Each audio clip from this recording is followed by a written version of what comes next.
Adrian, it's a pleasure to have you back on the podcast again, my friend. It's great to be back as always, Adam. Always a pleasure. Always a pleasure to be on your podcasts because No. it's a bit like going down a black hole. The rabbit hole. We're not quite sure where it's going to end up, and that's Yeah, part of the attraction. yeah, no, exactly. And we've just been talking for a while, and before we came on, and we're just recently talking about like technology and how these companies and these apps, they're kind of like you said, listening in. And you just mentioned before we came live that there's a new update where they can tap into. Yeah, I'll have to.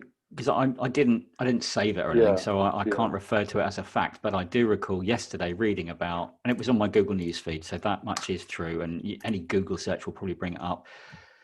That Android have got some kind of software that's been downloaded in one of their latest updates to listen constantly, under the premise that it was there to listen for sounds of distress, and therefore be a helpful user tool, so that, for example, elderly that had a phone and they have a fall and they're crying out, the phone will detect that as being an abnormal sound and it will contact authorities or next of kin. Because now the phones, it feels like that software is becoming much more aware, dare I use that word. AI in general is becoming much more sentient, is becoming much more aware of its user. Yeah. Even though the news feed, I don't know why, it still doesn't recognize that I'm not interested in reading about sport. And I still get, Aston Villa are still deciding how much to pay for their I'm not interested. I've told you how many times I'm not interested in sport on my news feed. Yeah. So in some ways, AI is coming along in leaps and bounds. And then in the same breath, it's just failing miserably. And so when people talk about, the rise of the robots, I always sort of worry and then don't worry. And I think, well, they're going to have this massive failing where they don't really understand a command because they clearly can't get the most simple things right. Isn't that like human beings sometimes? But there you go. Yeah, no, I agree with you. And I think a lot of people sometimes aren't aware of this. And a lot of people just kind of go, oh, well, it's cool. I'll just click this button and, agree to whatever. Yeah. And I think until you start kind of going down these rabbit holes and you start talking about it, you start thinking about it, you start looking at certain things. Yeah. It does kind of open up your eyes that bit more.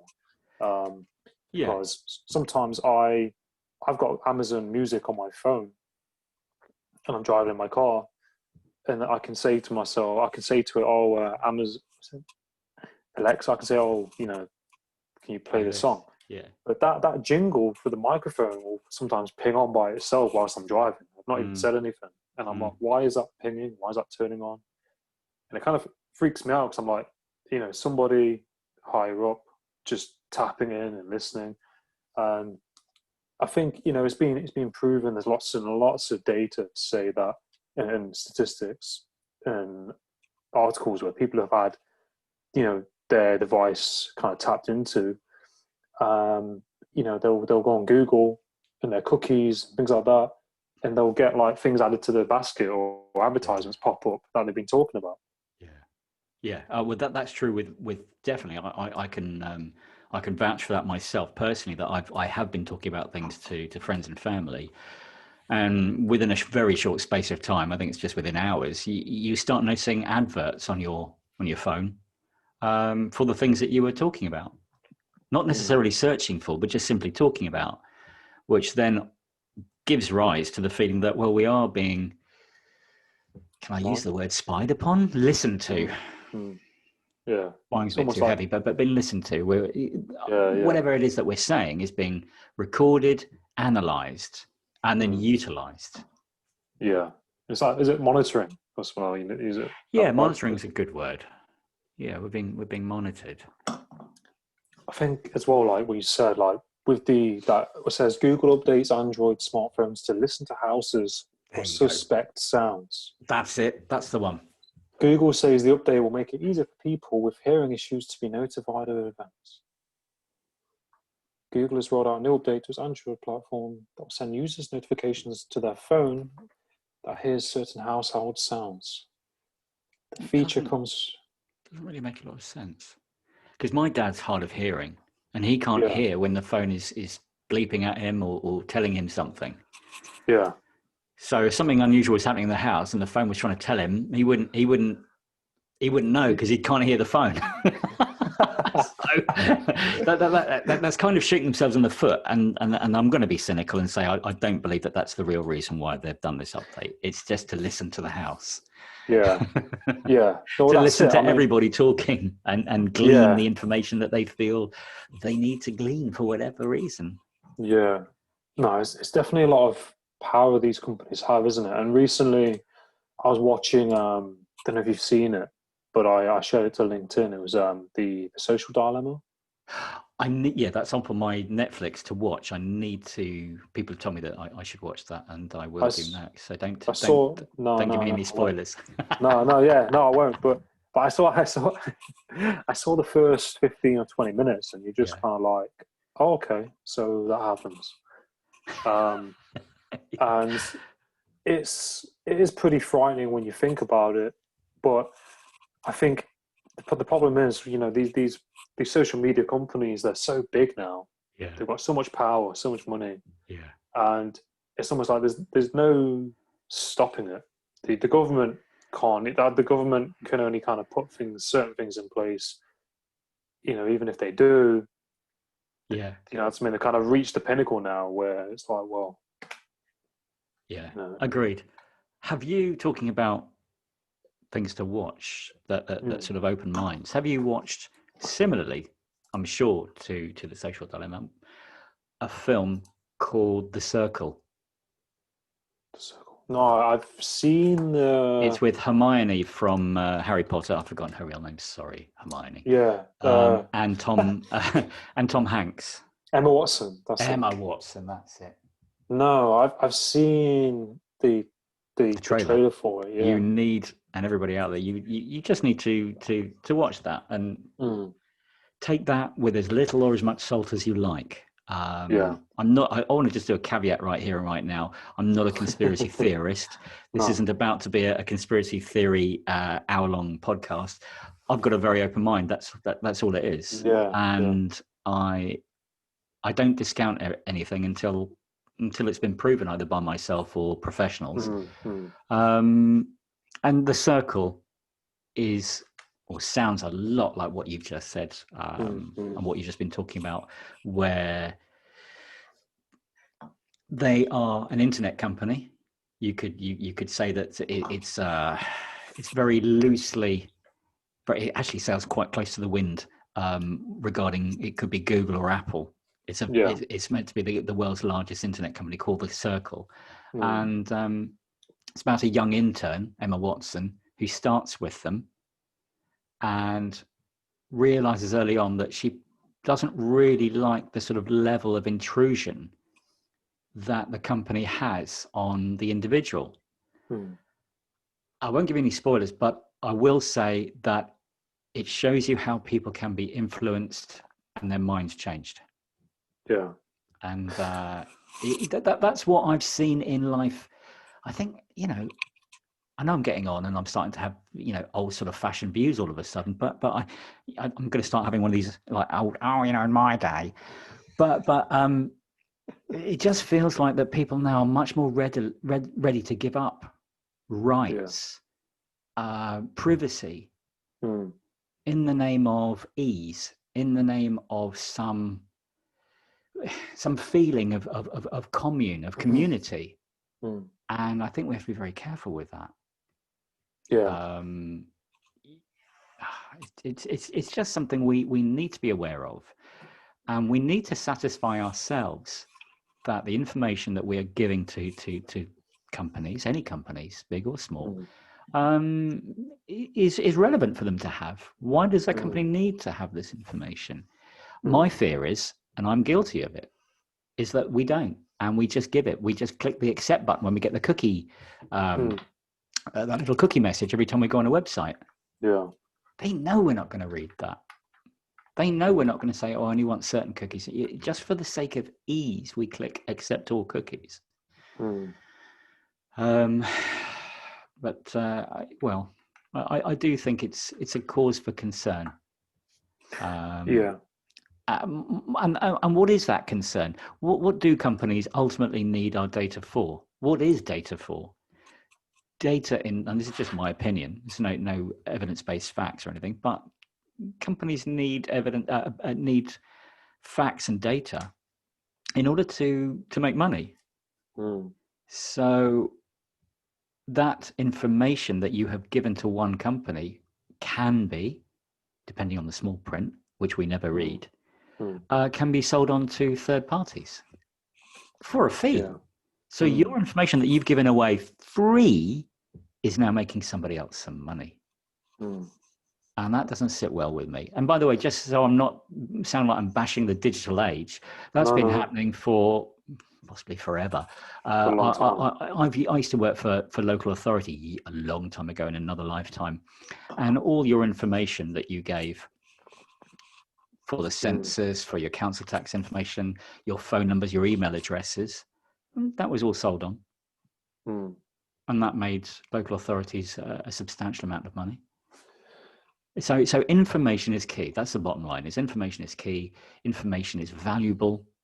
We give it away freely because we're like that. We think that when someone's asking for our information, that they need it, not that they want it to make money with. Yeah. We don't imagine that people are going to monetize some information that we give somebody. Because why aren't we getting a cut of that? If my information is valuable, why aren't I getting a cut when you sell it on? It's thanks to me that you've got that information to sell it on. Shouldn't I be entitled to some sort of compensation? Yeah. But no. Instead, that's used against. I use against you. I don't mean literally against you, but it's used to sell to you. Perhaps companies are going to learn about you, and then they're going to tailor their goods or their product or whatever it is to you because they've learned about you through some of the information you've given them. Yeah, no, I agree. And I'm just looking at an article now and it says, talking about how Facebook makes money from personal data. And this is from privacytrust.com. And it says mobile growth. According to the Wall Street Journal, Facebook reported a 57% revenue increase in the first quarter of 2016, taking their total to 5.2 billion with the growing usage of mobile phones for social browsing. The mobile ad revenue accounted for 4/5 of that total. When users log into Facebook on their phone, the social network receives massive amounts of data, including location, geographical data, is invaluable to potential advertisers as it shows who is in their catchment area. This paired with the visual personal data shared on Facebook ensures that mobile adverts command a far higher price than desktop advertisements. Yeah. And the thing is, you wouldn't even know that unless you look at articles like this. That's true. But you know where most of that power comes from? It comes from us giving them that power. Like you often hear this in terms of interhuman relations and interhuman communication, that someone says, "Oh, if somebody irritates you or abuses you, it's because you've given them that power, you've given them that authority to do so." And I think that is really relatable with how companies target us for advertising. You don't have to buy that product that they're advertising to you. And so it doesn't have to affect you. And I think really that's the bottom line. If you're not buying from these adverts, then if you think about it, they've actually wasted their time and their money, whatever 0.000% it is on your phone. You haven't pandered to it, so they haven't won. You've won. Yeah. It's the fact when people actually do act upon the adverts that they're seeing that the companies are saying, well, this is great, it's working. I know what these guys like because, the app that they're downloading is mining all their data. And I can see that, they like going on holidays and they like drinking this particular drink and this and that. And my app is mining the data from Facebook. I'm looking at the app is looking at their photographs. I can see what sort of clothes they wear, what watches they like, and they're going to advertise for them. And then if you then take that step, and that's the most important thing, you take that step and then you actually act on that and you purchase something, they've got you. Mm. Yeah, that's happened to me a few times. I've been like talking about things with my friend, and then I've kind of seen it on like the Amazon recommendation thing. I'm like, oh yeah, it's there for however much. Buy it, add to basket, bam, bam, Yeah. and then I've got it, and then I'm Yeah. like, okay. Now, see that's interesting. Yeah, but that's such an interesting snapshot, and it's just so it's so revealing that we love things to be so instant. As you said, you're talking about it, then you see a photograph or an advert on your phone, click on it, and within 24 hours it's on your doorstep. And we have got to decide whether we want to encourage that or whether we want to discourage it. I mean, I'm an absolute nightmare for advertisers because their Jedi mind tricks just don't work on me. I'm just not interested. One, I'm really, really tight. So if I see something I like and I go, now I'm going to look for that elsewhere. I will do my own data mining to find out if someone in my neighborhood is selling it. I can pay in cash, so you won't even know if I've bought the damn thing. So I'm an absolute nightmare. But we have to decide how, and it'll take me months to buy that thing. I have decided that I don't need something, and I'm not saying I'm an angel. I was a Amazon Prime. I was front and center. I've done all that. I've been there. I've done it. I loved having things the next day or within the hour. Even you could have it same day, can't you, with Amazon Prime? But we have to decide really, do we really need it? Have we gone too far? Are we really that impatient for things? Is it healthy for us to be that impatient? These are things that we just have to ask ourselves, these questions. I'm not preaching at all. It's just I've decided it's not right for me. I'm trying to slow down in my life, and I'm also trying to save money, and I just don't like the feeling of being controlled. I know I can't completely escape it. We're living in the first world. We are all controlled to some degree, but I am trying to have some control, ironically, over the control that others have over me. No, I agree. I cancelled my Amazon Prime recently, and I just kind of think to myself, because I remember we had a conversation, I think, and you said, I was talking about eBay. Yeah. And you said, you bought something on eBay. Yeah. I was a massive eBay fan. Massive. And somebody, I mean, I still use it and I still sell on it and buy things. And you said, somebody was saying, I think you said you bought something and someone was apologizing because saying, I haven't posted it yet. Yeah, that's right. He was like, it's fine. I get it all the time. I'm sorry, I haven't posted it. I'll post it on Monday. I'm like, whatever. You can post it next month. I don't care, because just because I've bought it, it doesn't mean I need it right now. I'm not going to die if it doesn't arrive at my door tomorrow. So chill out. I don't want you having a car accident racing to the post office before it closes. I don't need it. It's not a life or death thing. I'm not asking you for a quart of blood, So we need to just sort of relax a little bit about how fast we want things in life. We sort of got a taste for this with microwaves, I feel. Suddenly we didn't need to wait an hour and a half for the Sunday roast. You could just plonk it in the microwave and have it in 3 minutes. And that sort of gave us the realization, wow, we can have things quicker than we ever thought possible. And then that sort of leached into every other part of our lives. And I just feel it's dangerous in the long term. I've done it. I've been there. I was part of it. And now I'm trying to extract myself from it. And if I can do without, all the better. And, half the fun's actually in the waiting. So sometimes I buy things. I have bought things on eBay. And like I said, I tell people, post it whenever.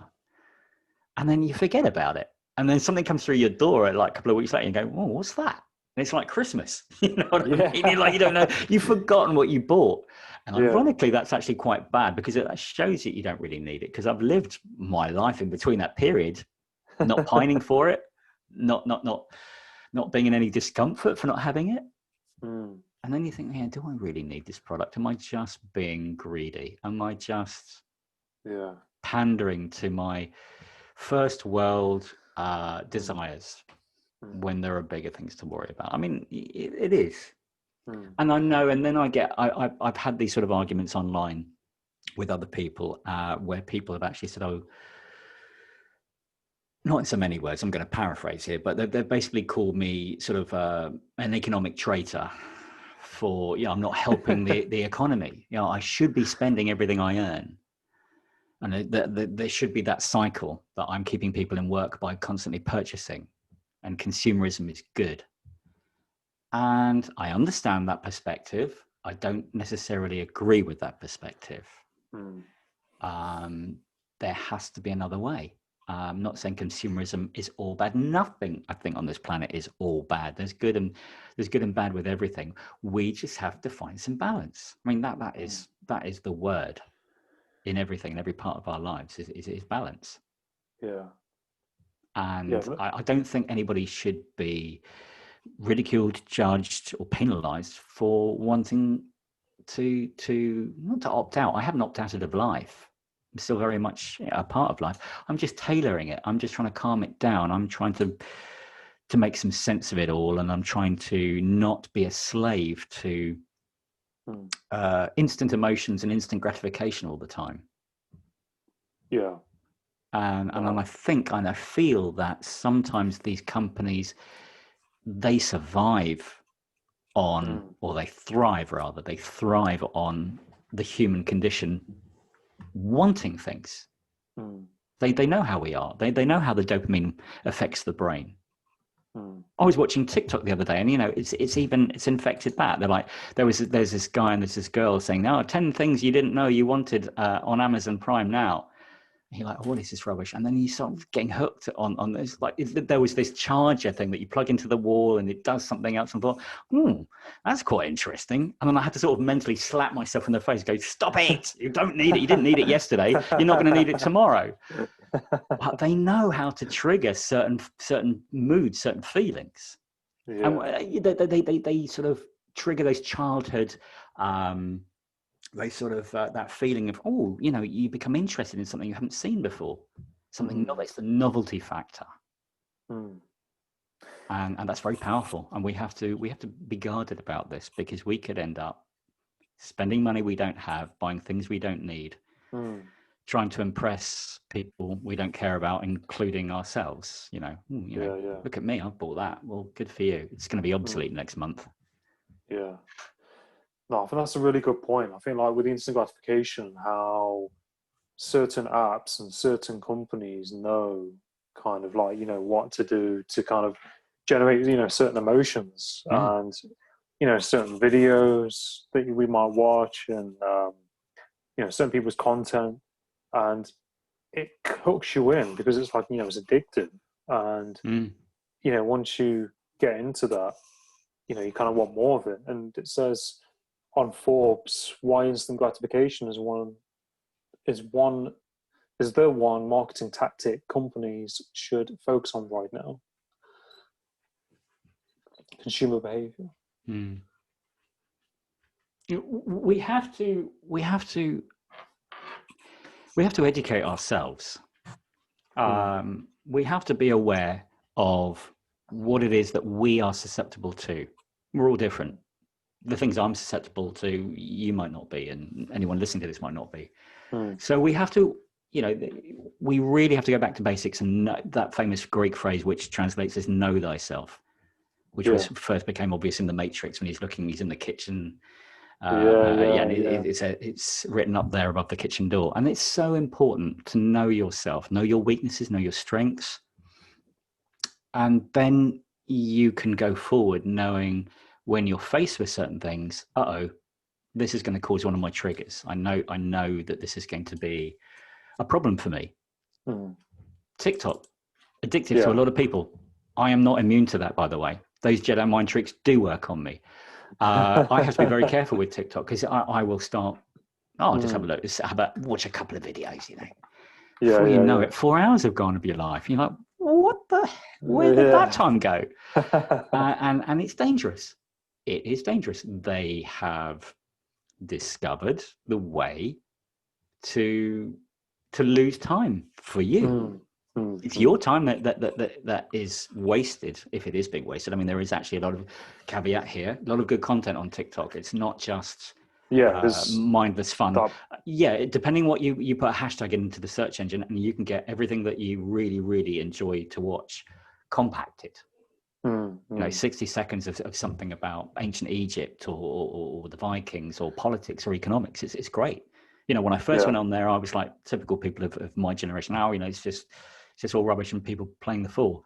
And then I realized actually there's a whole lot of stuff on there that if you just know how to search for it, and then the algorithm learns that, oh, this is what you prefer. Yeah. And then it just tailors it and throws it at you.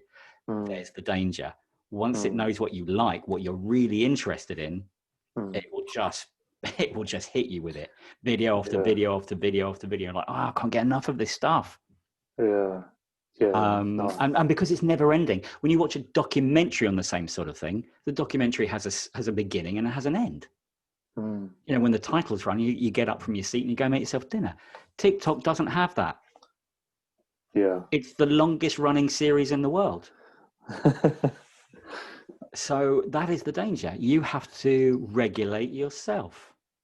That's why I think people need to educate themselves so they can regulate themselves. No, I think that's a really, really good point. And I find like it's that kind of being self-aware, isn't it? Yeah. And just saying, okay, I've spent enough, okay, I'm checking now, I'm done. And I think Instagram does that as well, I've noticed. Like on my search bar, there's like certain algorithms on the app where the things that you search, the things you look at, it will give you That's right. on the page. And I'll get sidetracked sometimes. I go, I like that quote. And then I like it. Oh, there's another one.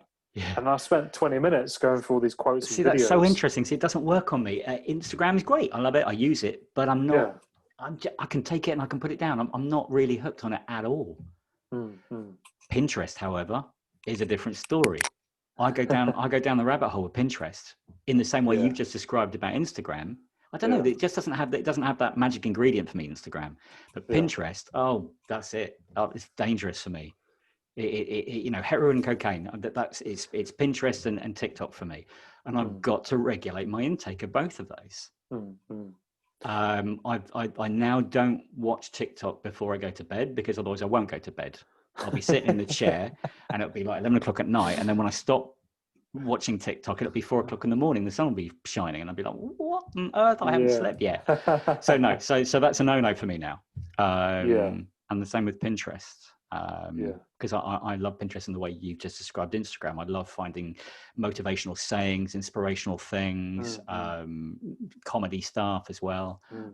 It's all there and I love it. And it's dangerous because you can then get sidetracked. With Pinterest, you're building a bank of stuff you love. And then you can get so involved in building that bank that you never actually use that bank. I was realizing that myself. I've got these folders full of stuff that I liked at the time. I've never gone back to those folders. I've never thought, I should look at what I've saved. You just keep looking for more. And that's when I realized, I've got to stop doing this. It's unhealthy. It's really unhealthy. In the old days, before technology, before the internet, you'd come across something in a book that you were reading. And it felt like it was fate. It felt like it was the universe bringing you that mind-blowing piece of information or that fact or that motivational saying or, this pearl of wisdom from this author.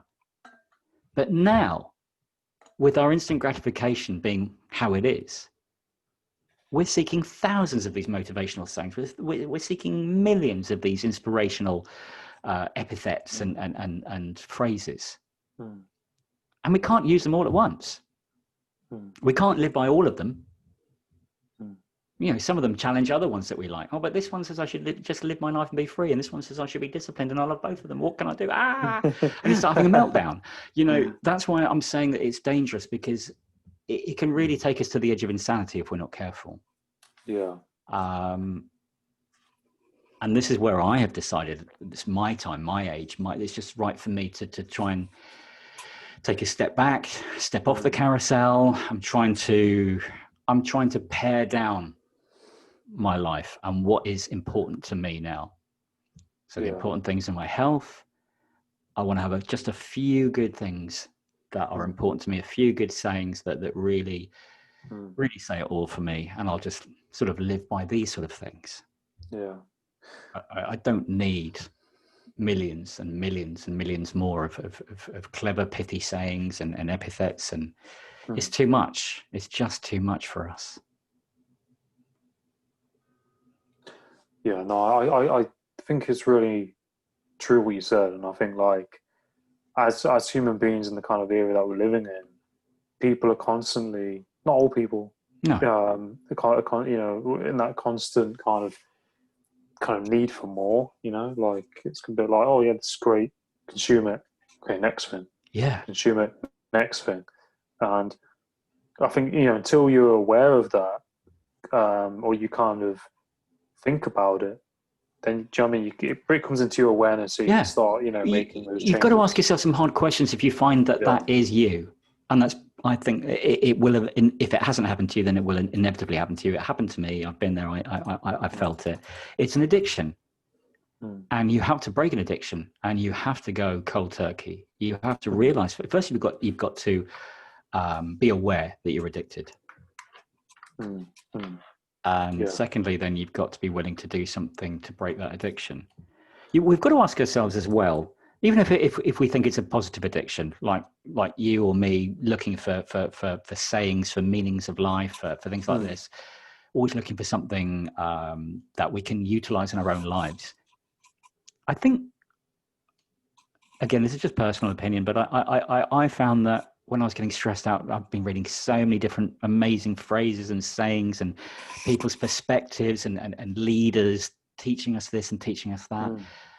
And my brain was becoming fried, overloaded with this. And I had to say to myself, why am I looking to others to tell me the way? When really, if I just listen to myself, I will find the way. The same as they probably did. They probably weren't going through, spending up all night looking at Pinterest and Instagram sayings and phrases to help them get along. They just did it. They listened to themselves. They looked at the situation they were in, and either they meditated about it or they just thought deeply about it. And that's how things are done. Sometimes I feel we put just a little bit too much power into these things. They're almost like, I'm being extreme here, they're almost like magic spells. We think that by having them in our lives that they're going to magically produce something better out of us. It's like being in Harry Potter. Once I learn all these spells, I'm going to be unstoppable. We're not in that sort of film world. We're not magicians. We don't need to learn the spells. We have power within us. It's right here. Nothing wrong with book learning. I fully encourage it. I love reading books or you know, gleaning the internet for stuff. But there has to come a time when you put it down, switch it off, whatever it is. And you have to have some time for yourself and know yourself. Find your own truths.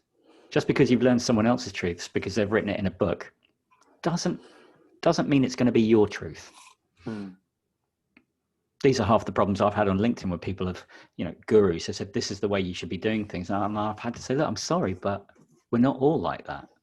Yeah. Your perspective is not my perspective. I respect yours, but I hope I don't tell anybody how to run their lives. I find it hard enough to run mine. So why on earth would I I'll help you by all means. And if you want my opinion, I'll give you my opinion about my life, which is why I love these podcasts. But I'm not telling anyone to follow me by any stretch of the imagination. If anything, I'm trying to tell people, don't follow me. I've made some heinous mistakes in my life, and I'm here to tell you how to avoid them. No, I agree with you, Adrian. I find, like, you know, you kind of have to, you know, we have kind of the answers within us, you know, like you said, and it's good. You know, I like looking at quotes, I like looking at things, but I don't solely kind of like rely on that, because I know that I'm my own driving force, and I'm going to, you know, be the one who pushes that boat forward, you know what I mean? And those things that we look at, like you said, the quotes, things like that online, you know, it does help. Just, you know, it is nice, but it's like you've got to put in that work. Kind of, it's you who's going to do it, and people have kind of got that mixed up, you know, backwards, haven't they? I think some people. I don't think people sometimes believe that life can be so simple. You know, there are some very, very basic tenets of life, which are simply to be good to yourself, be good to others, work hard, find something that you have a particular leaning towards and do that. And success is based upon you being happy. Mm. And with those, just those handful of things that I've just come off the top of my head, this should be enough, certainly to begin with, for you to be happy in life. I don't need to read a million sayings telling me how I should live my life or what I should do in a particular situation. Instead, I'm trying to just be calm about everything in life, because certain things would set me off, certain things trigger me, just like they do with any human being. And if you're aware of that, awareness is the most important thing. And you're not going to get awareness just from watching TikTok, Pinterest, or Instagram, or anything on the internet. That's not going to bring you awareness. Awareness is going to come when you switch those things off. And you immerse yourself in real world life. And you realize how you interact with people and nature. And that's where our awareness actually comes from. And that's where we should be spending most of our time in the real world. Yeah, no, I agree. And I find, like, you know, like, for an example, yesterday, you know, I was, you know, doing a lot of work online, you know, doing podcasts, you know, admin things, emails, networking. Yeah. And, you know, I did that for most of yesterday. And then I hit a point where I was like, you know, okay, that's enough. I'm going to drive to my mum's. I'm going to walk with my dogs. I'm going to, you know, see my brothers and see my family, you know, and just get out, get in the fresh air. Because that's right. Absolutely I was like, I just need to just break out.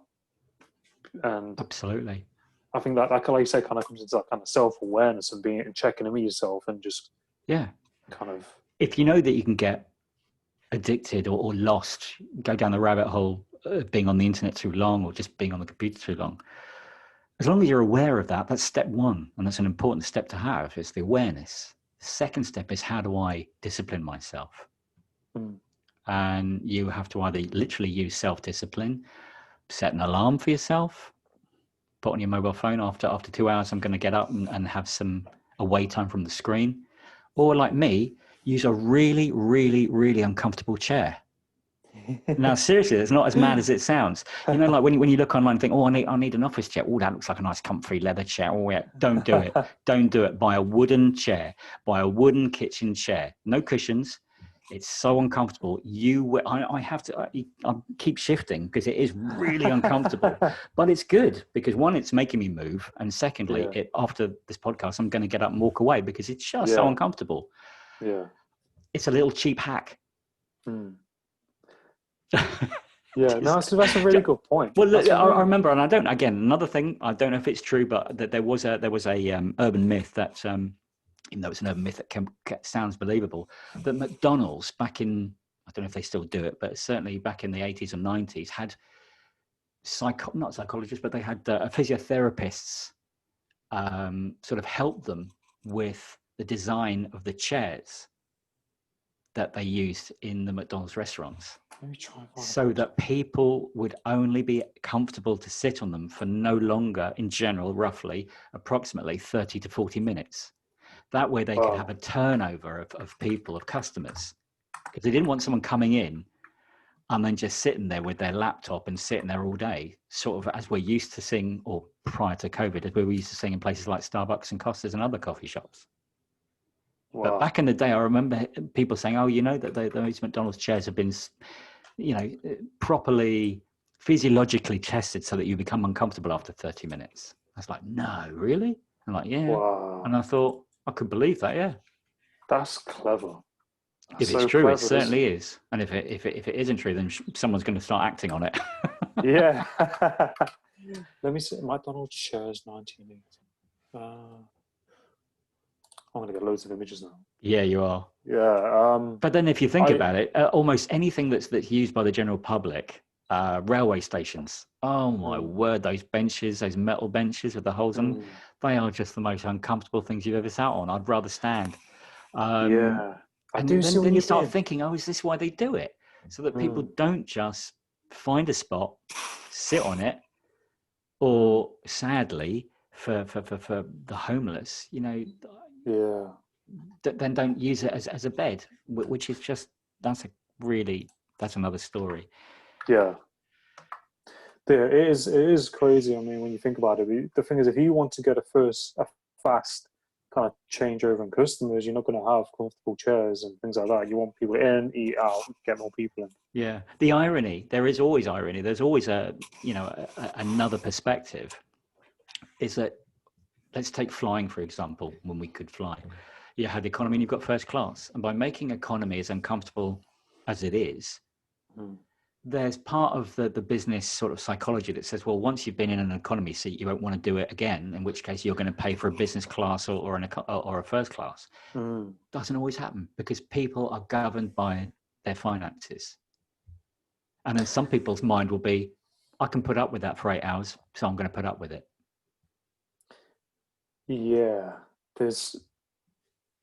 I've experienced that on trains. Yeah. I've experienced that on trains where I'd find cheap deals. Okay, standard class, book it, however much go. This is before COVID. Yeah. I remember I remember I was in it quite a few times, on the trips a few times. Yeah. I just felt really uncomfortable. Then after these uncomfortable chairs, I was like, I've just got to go in for first class. It sounds like a right. I know what you mean. like a right. And you're as young as you are. I mean, I feel that way. The last time I flew from South America to London, and I was like, I'm never flying economy again. That's 11 hours in the most uncomfortable position.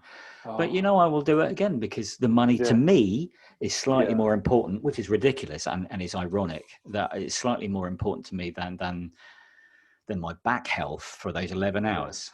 Ironically, I will then go and pay to go and see a physio.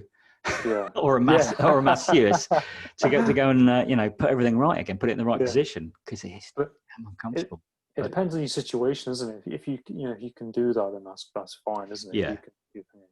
But that comes back to what we were talking about before about, can you live, not literally live, but can you live with the pain or the discomfort for a little while?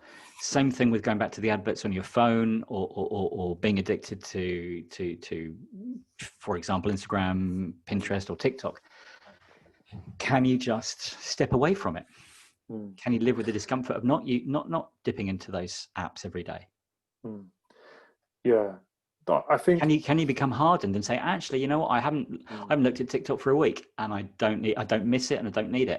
It hasn't improved my life in any way, shape, or form. It's given me some comedic things. It's given me a little bit of uplift, but generally speaking, it hasn't done anything for me. And not watching it, following it, looking at it, I don't feel lost without it. Yeah. No, I agree with you, and I think that these apps, they're tools really, and there are positives to it, and I think there are negatives to it, and I've kind of experienced kind of both. I think we all kind of have or will at some point, and I found the good things about social media is that networking. Like we met on LinkedIn. Absolutely. That's why I will never, and I hope people don't misinterpret me. I'm not trying to say that they're inherently evil and we should stay where they are. They need to be handled with balance. And you as a human being need to instill that balance in yourself. It's only you to blame at the end of the day. They're like sugar and salt. Some people love salt, some people love sugar. And you've got to make sure you just don't overdose on them, because at the end of the day, all right, your body can take a beating for a little while, but eventually you're going to feel it, and you're going to end up with a health condition. These are no different. They're addictive.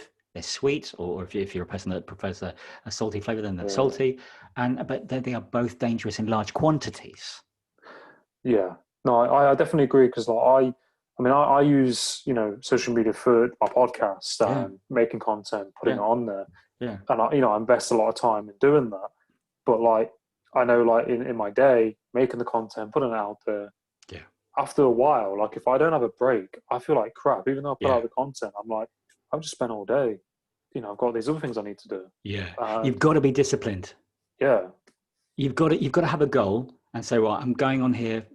For example, I'm going on LinkedIn to post this podcast and something else. And then I'm leaving it and I'm going to go and do something else. The danger comes when you hang around on there and you start interacting with other people. There's nothing wrong with interacting with other people, but if it interrupts your day and your schedule, that's the problem. I don't know if you've ever been to car boot sales, or maybe it's just an age thing and it's something. Yeah, me too.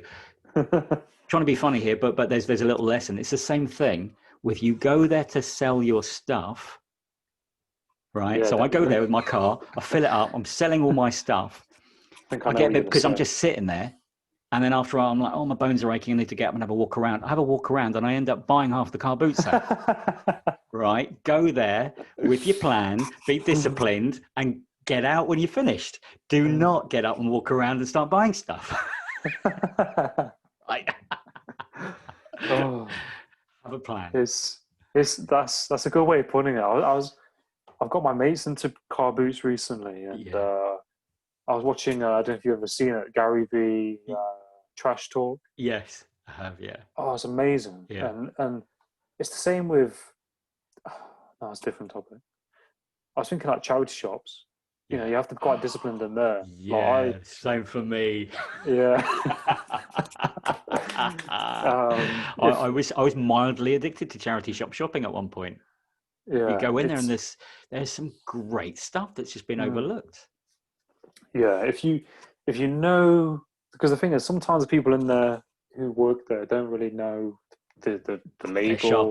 They're sharper now. But they are back in the day, you're like, they don't know what they've got here.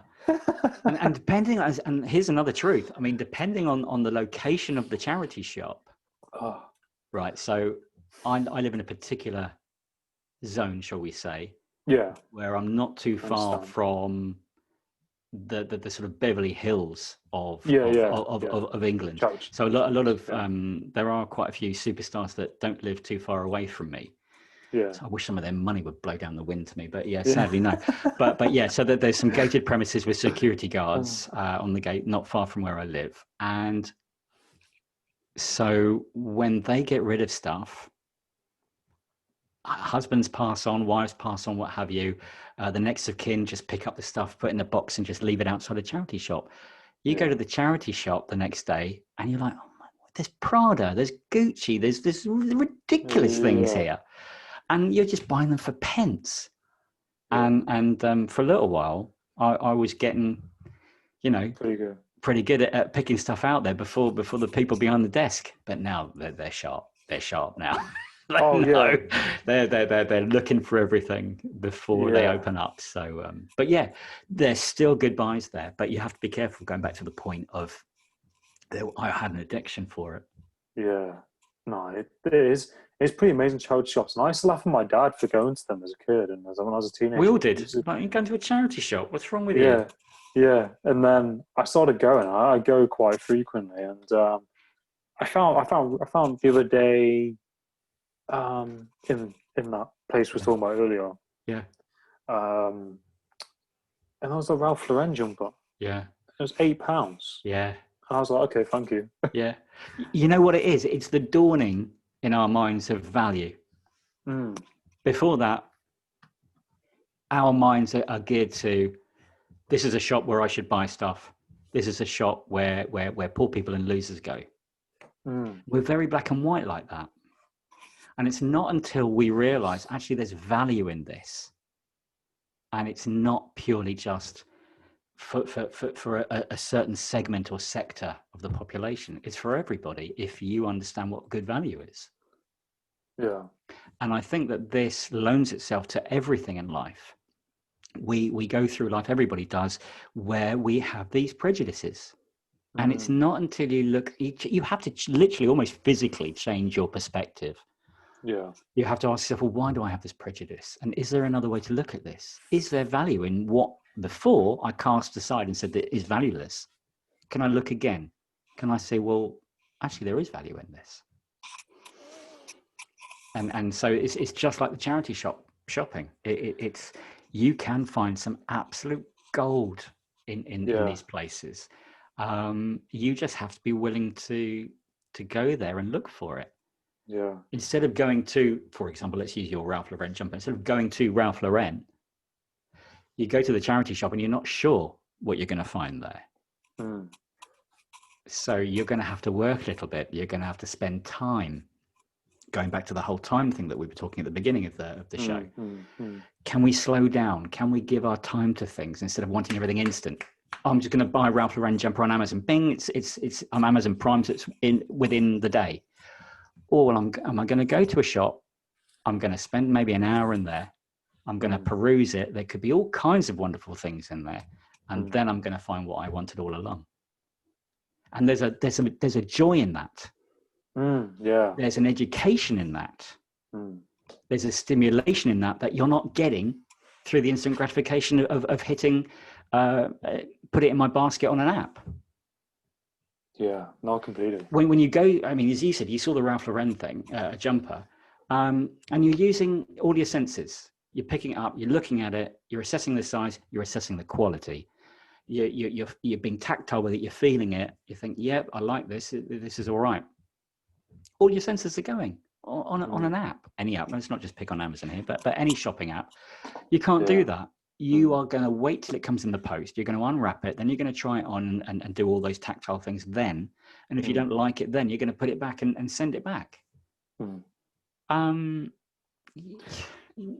just seems to be a weird way of doing it. I know the one I know the route I'd rather choose. You know, the experience and going in there and looking around. And to actually see something and to actually feel it in your hands is so different to just seeing it on a shopping app, be it eBay or anything. You can feel the weight, and historically human beings have always put, if you pardon the pun, a lot of weight in weight. You know, it gives you a sense of value to have something heavy in your hand as opposed to something that doesn't. I don't know if you know this or whether we talked about it before, but I've had a watch fetish. I just love watches. And at one point, I was addicted, and I had over sort of 30 very high class watches. I spent all my money buying all the names of watches. And so an interesting fact, going back to the point, was that solid steel is really what most of the watches, 90% of the watches, are made with. When titanium became a thing, a lot of watch companies found that they weren't selling them. Wow. And the basic reason was that titanium was so much lighter than steel. And yet when people came to buy a watch and they were looking in a jeweler shop and they're going, oh, show me that one, because that's, it's really expensive. Why is that expensive? Well, because it's made out of titanium, but it's super light. And they're picking up going, don't like that. It feels like it's plastic.